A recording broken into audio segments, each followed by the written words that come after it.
Hello everyone, and welcome back to the Fluctus Channel. The ship is making her approach alongside Warships have always been at the forefront of naval warfare. During conflicts, these ships are likely to endure severe damage.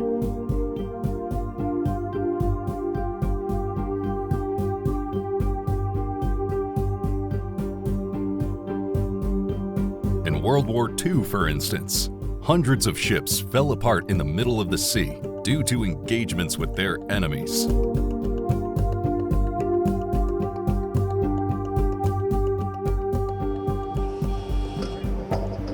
So, what would happen during World War III with all the advancements in military technology? Discover by yourself on the Conflict of Nations. World War III has erupted, marking a significant escalation in global tensions. The ultimate free online PvP strategy game. Choose a real country to lead during World War III and fight up to 128 other players in real-time games that can take weeks to complete. Declare war on your neighbors or forge alliances with other players. Use many different units like tanks, jets, and nuclear submarines to build your army, and choose your own strategy to engage in epic battles and take over the world. Play with the same account on both PC and mobile. Click the link in the description and get 13,000 gold plus a 1-month premium subscription for free. Offer valid for 30 days only. Join Conflict of Nations. Start your global domination now. When a massive warship breaks down in the middle of the ocean, the situation demands an immediate and robust response to ensure the safety and security of the crew and the environment.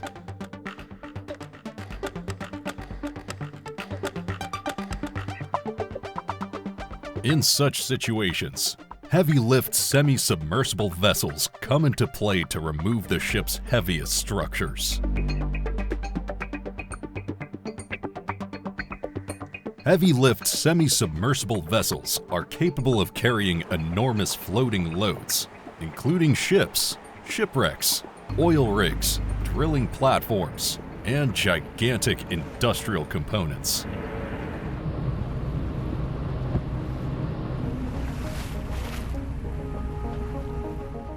Their unique design features a large, flat deck supported by ballast tanks.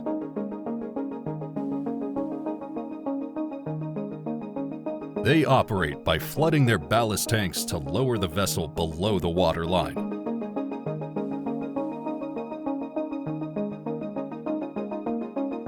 Once the floating cargo is correctly positioned over the deck, the ballast tanks are emptied, raising the deck and securing the cargo for transport.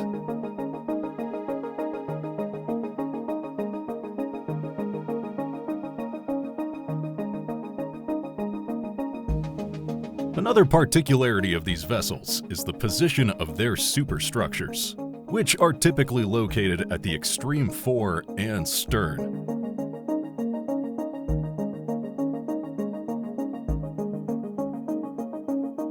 This maximizes deck space and facilitates the loading and unloading of large structures.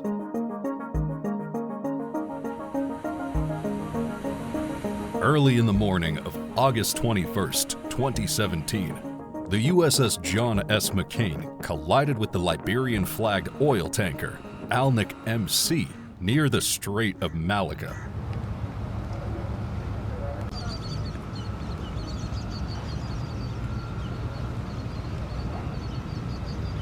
The incident occurred while the destroyer was heading to the Singapore port for a routine visit. The collision resulted in a significant breach on the port side of the ship, flooding crew compartments, machinery, and communications rooms.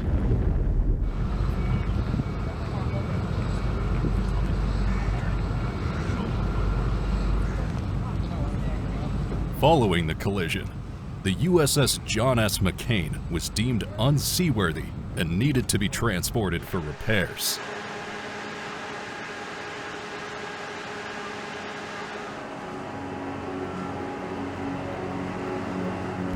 Given the ship's size and the severity of the damage, conventional towing was impractical.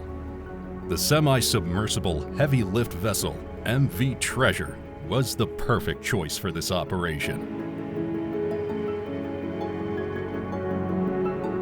The loading process began with carefully positioning the MV Treasure beneath the damaged destroyer. Next, tugboats floated the 505-foot-long destroyer diagonally over the MV Treasure deck.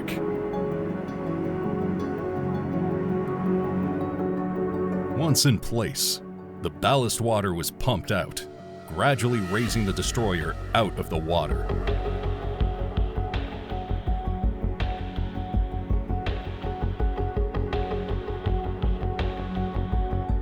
However, the operation was not yet complete.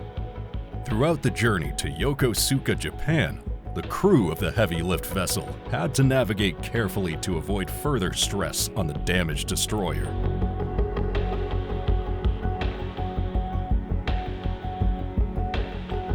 Upon arrival at Yokosuka Naval Base, the reverse operation of offloading the USS John S. McCain began.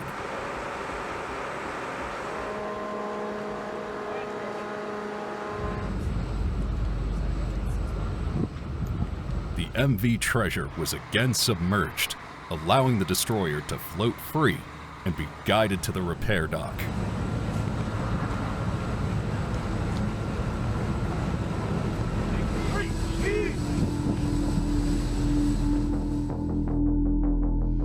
In March 2024, the world woke up to another terrible maritime incident. The mega container ship Dali collided with the Baltimore Bridge, Francis Scott Key Bridge.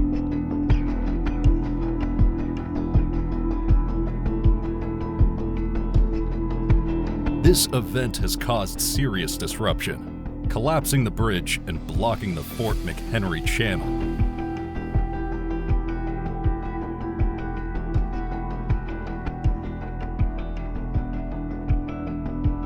With this critical navigational route blocked, ships could no longer navigate to and from the port of Baltimore.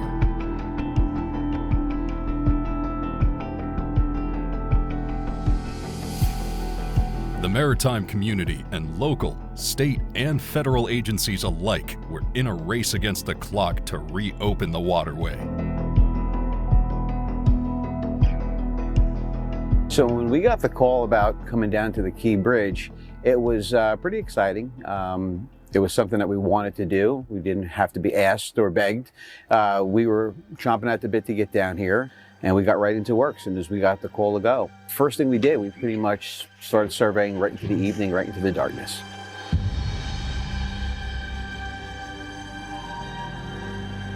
The incident occurred when the 984-foot-long container ship lost power and rammed into one of the bridge's main trusses. In a matter of seconds, the bridge collapsed, causing the span to fall into the water and on the vessel's bow.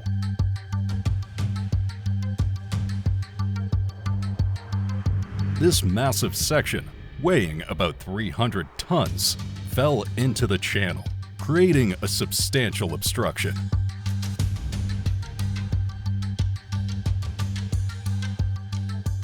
The immediate priority was to clear the wreckage to revive the channel and ensure its safety and functionality.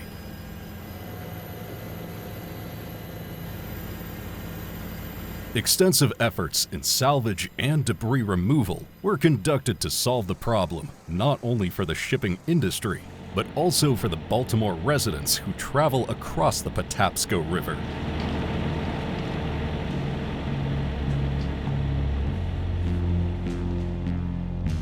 This incident wasn't free of human losses. 6 construction workers lost their lives when the vessel crashed into the bridge.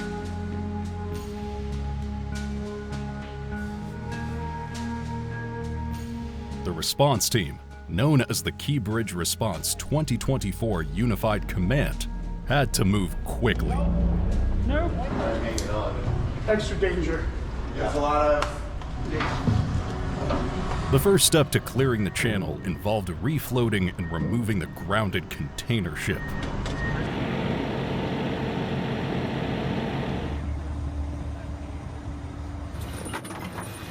But to refloat Dali, the response team had to remove containers to lighten the ship and prevent any additional damage.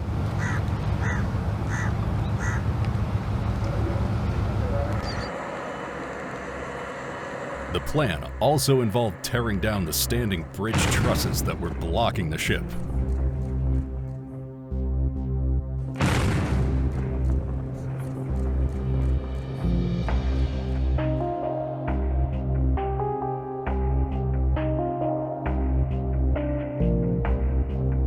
Various agencies collaborated together to remove the entire debris from the waters.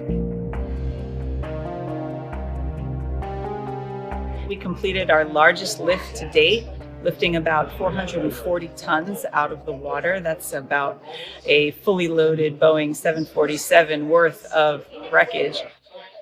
The amount of effort, tremendous effort of engineering. I can't say enough about the team that made this possible. There was a tremendous amount of engineering, analysis, survey, dive operations that went into making this lift possible.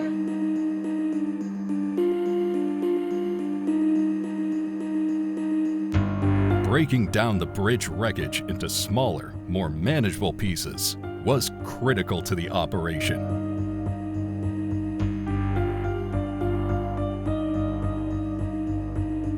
Salvors worked around the clock, facing the dual challenges of managing heavy equipment and ensuring the safety of all personnel involved.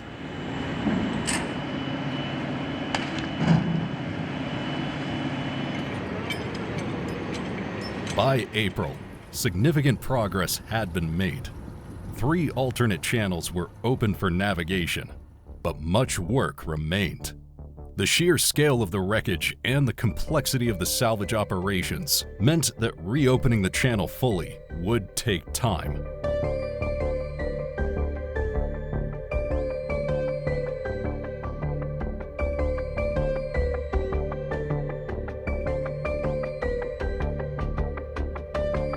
MV Golden Ray Capsizing is another significant maritime incident that required an extensive salvage operation.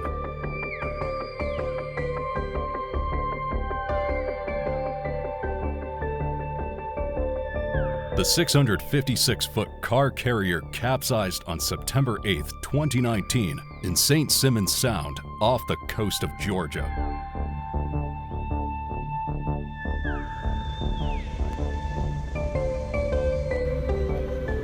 Shortly after departing the port of Brunswick with over 4,000 brand new vehicles, the vessel experienced a sudden loss of stability.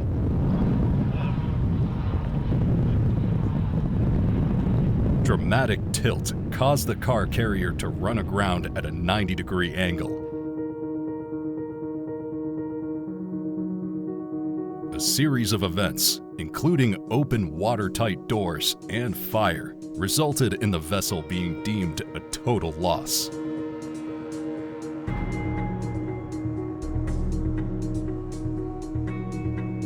Fortunately, all 24 crew members were safely rescued.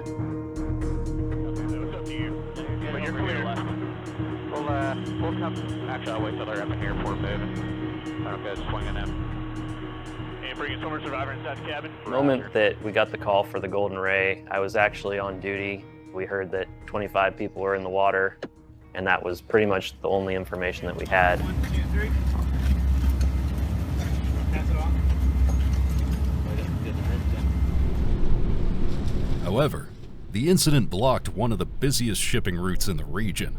Mountainous, partially submerged wreckage obstructed the channel for weeks. The Unified Command had to deal with many casualties at the same time.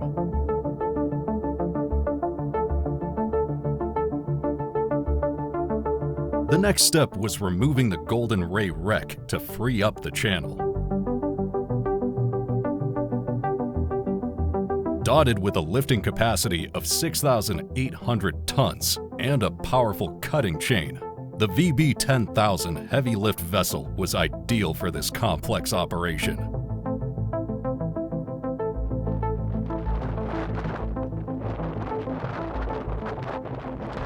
The VB-10,000 cut the vessel into 8 large sections, each weighing thousands of tons. The sections were then lifted and transported on a barge for further dismantling.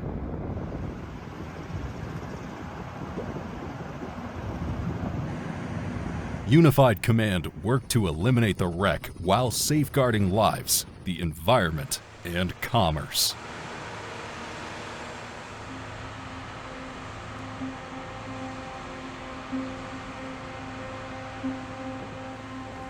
Our responders have performed over 3 million man-hours. The removal of this section is the culmination of a careful coordination between the Georgia Department of Natural Resources, our partners with the United States Coast Guard, the responsible party, TNT Salvage, and numerous other agencies and organizations, including Gallagher Marine.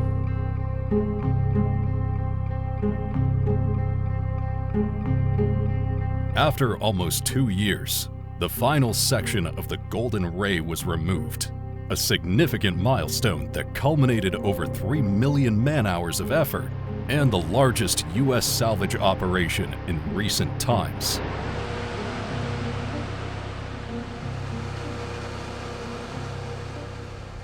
Join Conflict of Nations, the ultimate free online PvP strategy game in modern global warfare. Click the link in the description and get 13,000 gold plus a 1-month premium subscription for free. Fight your way to victory now. That's the end of this video. I hope you enjoyed it. Make sure to subscribe to this channel so you don't miss any of our new content.